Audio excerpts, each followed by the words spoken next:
রোজা রেখেই কক্সবাজারে ফুটবল খেলতে দেখা গেল মেসুত ওজিলকে ঘিরে রোহিঙ্গা ক্যাম্পের সবার যেন দারুণ উল্লাস।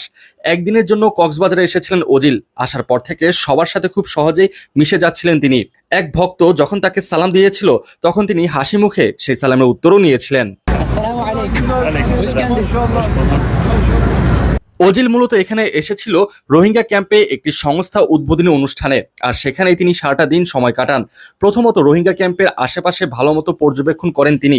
শিশুদের সাথেও বেশ কিছু সময় কাটিয়েছেন। এর মাঝে আবার অল্প সময়ের জন্য ফুটবল খেলার আয়োজনও করা হয়েছিল, আর সেখানে ওজিল বেশ কিছু সময় ধরে ফুটবল খেলেন। খেলার সময় সবাই এই তারকা ফুটবলারকে ঘিরে উচ্ছ্বাস প্রকাশ করতে থাকে। বাংলাদেশে এসে একটা গাছও লাগিয়েছেন তিনি, আর সেই গাছ লাগানোর পরে গাছটার কাছেই ছোট্ট করে একটি ব্যানার বসানো হয় এবং সেখানে লেখা হয় এই গাছটি রোপণ করেছেন মেসুত ওজিল, ফুটবল প্লেয়ার। সাথে যেদিন গাছ লাগিয়েছেন সেই দিনের তারিখও দেওয়া হয়। এদিকে ক্ষুদ্র সময়ের জন্য গণমাধ্যম কর্মীদের সাথেও কথা বলেন তিনি। সেই সময় তিনি বাংলাদেশের আপ্যায়নের প্রশংসাও করেন। জানিয়েছেন গতকাল ঢাকায় ছিলেন আর আজ কক্সবাজার, অথচ যেখানে যাচ্ছেন সেখানে তিনি দারুণভাবে আপ্যায়ন পাচ্ছেন সবার কাছ থেকে। ব্যাপারটা তার কাছে খুব ভালো লেগেছে।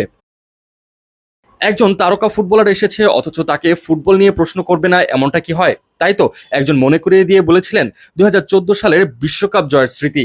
বলা হয়েছিল বিশ্বকাপে লিওনেল মেসিকে হারানোর অভিজ্ঞতা কেমন ছিল।